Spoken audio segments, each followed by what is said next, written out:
àgbélébùú àlèmí ti wá ọmọ ọba lèmi gbogbo ìtàn pátá nípa ọba gbogbo ẹ̀ la mọ̀ Wàsíù ò tẹ̀ sí ń bẹ̀ so ẹgẹ́nì kankan máa sọ pé Tinubu ó ń wo political power tó ní torí pé ó wò lọ kóun ní godfather as a president ó fẹ́ influence post yẹn àwọn ọmọ Ìjẹ̀bú ni kán dìde wọn gbọ́dọ̀ gbà fún òun ṣòro Wàsíù là ń wá ìtìjú ni ó máa jẹ́ fún wa tí Wàsíù bá jọba o ìtìjú because tout ló máa gbọ́ sórí oyè Ìjẹ̀bú yẹn and láti bẹ̀ ọ̀wọ́n tó tún worst jù lọ náà máa du ipò yẹn tó bá yá because wọ́n ti rí as an example pé ó lè make it through so àwọn èèyàn pọ̀ nílẹ̀ wọn bàbá oníjẹkújẹ yẹn ni ká lọ bá wí because ọ̀rọ̀ bá jíjẹ nísìnyí wọ́n fi oyè ìdílé fẹ́ máa ṣe mọ́ wọ́n fẹ́ máa fi owó máa rà á so àwọn ọmọ Ìjẹ̀bú Òde níṣẹ́ wà lọ́wọ́ ẹ̀ àwọn ọmọ Ìjẹ̀bú because oyè Àwùjalẹ̀ kò ń ṣe ìtẹ́ lásán ìtẹ́ yẹn lásán fúnra ẹ̀ gangan nílẹ̀ Yorùbá lápapọ̀ ìtẹ́ tó ga jùlọ ni nínú first nílẹ̀ Yorùbá òun ni ìtẹ́ Àwùjalẹ̀ wà and kò ń ṣe pé ìyẹn nìkan Àwùjalẹ̀ is the paramount ruler for the whole Ìjẹ̀bú land not only Ìjẹ̀bú Òde so ìfẹ́ ọba jíjẹ kò tọ́ sí Wàsíù mọ̀ kankan ó kàn lo influence ni ẹ ṣeun. mímọ̀ kan tí Wàsíù Àyìndé tún wá in fact kò yé mi tí òun tó ń kú yẹn wá kò yé mi at all because he has make name he has make everything influence yẹ o ti ní influence but not pé kó influence ẹjọ wọ́n ti kọrin sẹ́yìn ọ ní àbàṣọ orí èdè ẹgbà káfíńyàn jẹ́ lè mọ́mọ́ ọ ti jẹ́ lè mọ́mọ́ ti jẹ́ sẹ́rí ọ ti jẹ́ lè mọ́mọ́ ọ ti jẹ́ gbogbo ẹ̀ kí ló wá fẹ́ sọ wọn dídì di Sẹ́ríkì.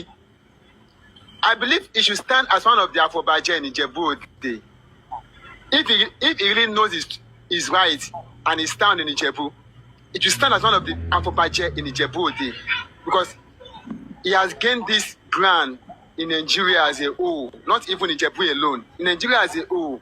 So what else are you looking for? I don't know because if Ìjẹ̀bú táwọn Ìjẹ̀bú bá mọ right wọn, wà látàrí sọ́mi lára sílá wa, pẹ̀lú ẹ̀kọ́ jẹ́ kí wà because the charisma is not there, the leadership is not there. It doesn't have leadership charisma. And anyway, another word, ìpele ọba, ó máa ní charisma and a lot of qualities. Wàsíù Àyìndé is the person that wants to say everything at all costs. He wants whatever he said to be nil. And ọba ò kí ń ṣe bẹ́ẹ̀, ọba ò kí ń ọba máa ń gbọ́ràn ni ọba ò kí ń sọ̀rọ̀ bí ẹnìkan ikọ́ sọ síwájú. I don't know wọ́n tẹ́ pé àwọn èèyàn àkíní tẹ̀ lọ́rùn. Ọlọ́run àgbé wa dé stage kan. Àná ti fi sample wọn bí ó máa kọjá analyze àwọn kankan few minutes ago. Ọlọ́run àgbé wa dé stage kan. A máa wá ẹ̀tẹ̀. Àná ọlọ́dẹ fi ẹ̀tẹ́ yẹn wọ̀n ó tó fẹ́ gba ẹ̀tẹ́ sí i ohun tó tilẹ̀ ní airport nígbà yẹn tí plane fẹ́ gé orí ẹ̀ dànù Ọlọ́run náà mi ẹ̀ lò kò plane yẹn ò gé orí ẹ̀ àtún pé kò bẹ̀rẹ̀ that few months ago as the things are forgotten. ṣé rí kò kàn tí ẹ lé ever join àwọn afọbajẹ láéláé torí làmú rẹ̀ ló ń fọbajẹ ń jẹ̀bú àwọn tó dẹ̀ ń jẹ́ làmú rẹ̀ ọmọọra wọn. It can never even near being an Ilamure. Débi tó máa lóun fẹ́ jà. The Ilamure are the kingmakers. They are the Afọbajẹs. Wọn ò dẹ̀ kí n fowó ṣe, wọn ò dẹ̀ kí n fowó wọbẹ̀. Ìtàn Ìjẹ̀bú dúró lé lórí. Kò lè jẹ́ Lamure láéláé. Oyè Ìjẹ̀bú oyè Àwùjalẹ̀ kì í kàn ṣe oyè pé torí pé mo ní connection. Ẹni tó bá tọ́ sí tó yẹ pé right ẹ̀ ní tífà mú nǹkan tó yẹ kó go for nìyẹn. Wọn gbọ́dọ̀ sọ pé àtòrí pé ẹnìkan mọ president rẹ̀ even nǹkan tá a bá jẹ́ kí oyè Àwùjalẹ̀ rí bẹ́ẹ̀ is a slap fún gbogbo àwọn ọmọ Ìjẹ̀bú fún gbogbo Ìjẹ̀bú lápapọ̀ ní is a slap pé àtòrí pé ẹnìkan mọ Tinubu ló ṣe fi jẹ́ is a slap. Tinubu tẹsẹ̀ ń dárúkọ yìí gan ẹ̀yìn èèyàn. Ẹni tó bá tọ́ sí mi kọ́ fún kì í ṣe pé torí pé mo lẹ́sẹ̀ mo mọ̀yàn nǹkan tèmi fẹ́ sọ nìyẹn. Tí Alhaji bá dọ̀bá ń sìn ṣé Destiny Boy ní ká ló máa pè fọlọ́rin ni àbí ta ni. Kí ló ti sọ rẹ̀ kọ́ alẹ́ àwọn tó ní kó wà sáyé lọ́mọ. Olórin kọ́fẹ́ kàlájì ìjọba gọ́ọ̀sì. Ṣé wọ́n là kẹ́ òsì náà ni? Àṣọ òsì náà ni. wọ́n fi wèrè wo wèrè ò sí mbẹ̀. Ilé ẹ mọ̀ pé mo ti ní mo fẹ́ pè yẹn fún yín mi àtàntí tó sì la fẹ́ pè. Èmi Ọlọ́run ò ní jẹ́ ní òsì mi. Ìbàdàn náà ni o ti máa dúró. Ẹ ṣọ́ra yín, ẹ má dárúkọ bẹ́ẹ̀.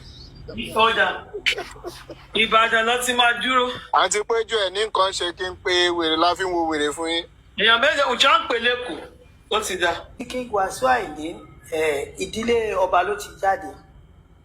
Gbogbo nǹkan láyé yìí orí kádàrá. Tí Ọlọ́run bá kádàrá ẹ̀ kàn máa débẹ̀ fine.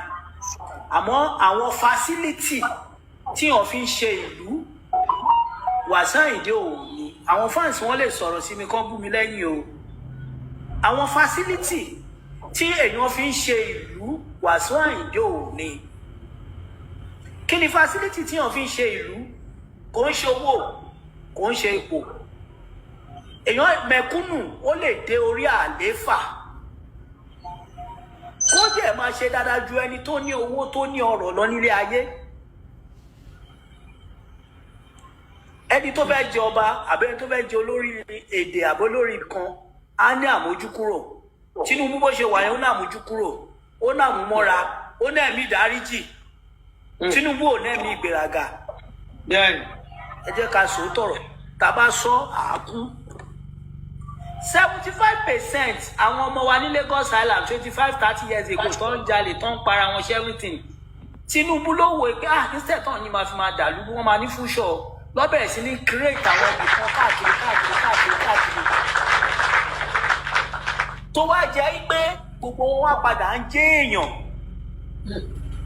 65% àwọn ọmọ ọ̀tá yẹn ṣẹ́ mọ́ àwọn èèyàn tí wọ́n ti ràn lọ́wọ́ ẹni tó ra irinṣẹ́ fún, ẹni tó ń sponsor tó ń lọ school, àwọn ìyá àgbàlagbà tí wọ́n fún lówó jẹ every month.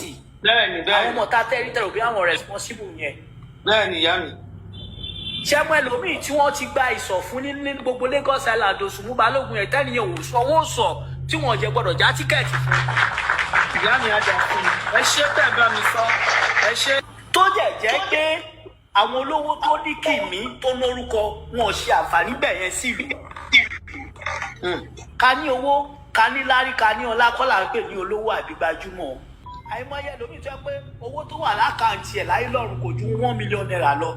Bọ̀ ẹni tó ti build nílé ayé ẹ̀ olówó ọlọ́rọ̀ mi ò build ẹ̀.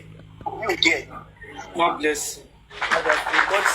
Ibi tó bá ga òun làwọn èèyàn máa ń fojú sí. Orúkọ rere jẹ́ ẹ̀san wúrà àti fàdákà lọ. Tí Ifá bá wú ẹni tí ò ní ọlá tí ò níran ní Akilẹ̀ Ìjẹ̀bú yẹn nínú ọmọ oyè kan wípé eléyìí ní miskin gẹ́gẹ́ bọ́ wọn lárúbáwá máa ṣe ń sọ. Ìjọ́kíjọ́ tó bá ti dé ní adé yẹn báyìí ó máa ní gbogbo nǹkan tẹ́gbẹ́ ní láyé. Ẹ gbọ́ mi. Ìjọ́ tó bá ti dé ní adé Akilẹ̀ Ìjẹ̀bú yẹn ó máa ní agbára, ó máa ní ọ̀wọ̀, ó máa ní owó, gbogbo orí fẹ́rẹ̀ àgbáyé lọ sí máa donate fún. Àtẹ̀ntó wà lábroad, àtẹ̀ntó all the country tí gbogbo ọmọ Akilẹ̀ Ìjẹ̀bú wà. Ká wá sọ pé nítorí owó, ká wá sọ nítorí pé lágbájá mú. Ìfẹ́ kẹ́ ìtòrí wọ́n ìsàmú.